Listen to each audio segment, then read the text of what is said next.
আমরা আমাদের দাবিগুলো কমিশনের কাছে উপস্থাপন করেছি যে যে আদেশ জারি করা হবে সেই ড্রাফট যেন কমিশন প্রস্তুত করে এবং এটা যেন আমাদের সঙ্গে শেয়ার করে, যাতে করে এটা জুলাই ঘোষণাপত্রের মতো করে একপাক্ষিক দলীয় কোনো ড্রাফট হিসেবে এটা জারি হওয়ার মতো সম্ভাবনার জায়গাটুকু না থাকে, যাতে করে জুলাই সনদ কোনো প্রতারণার বস্তুতে পরিণত না হয়।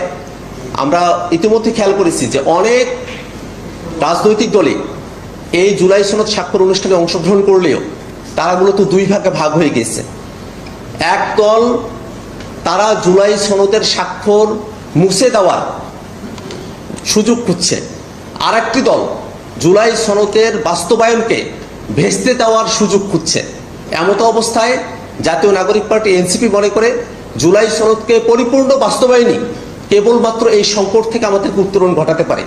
আমরা কমিশনের সঙ্গে আলোচনা করেছি, তারা জুলাই সনদ বাস্তবায়নের আদেশ প্রস্তুত করছেন, যেটাকে আমরা একটা অগ্রগতি হিসেবে দেখি। কিন্তু সেই জুলাই সনদ বাস্তবায়ন আদেশ, সেখানকার টেক্সট, সেখানকার কন্টেন্ট এবং তার কার্যকারিতার জায়গাগুলো কি হবে সেটা এখনো পর্যন্ত আমাদের কাছে পরিষ্কারভাবে তারা উপস্থাপন করেন নাই। আমরা আমাদের দাবিগুলো তাদের কাছে উপস্থাপন করেছি, তারা সেই দাবিগুলো নিজেদের মধ্যে আলোচনা করবেন এবং সরকারের সঙ্গে সেই বিষয়গুলো নিয়ে আলোচনা করবেন বলে তারা আমাদেরকে জানিয়েছেন।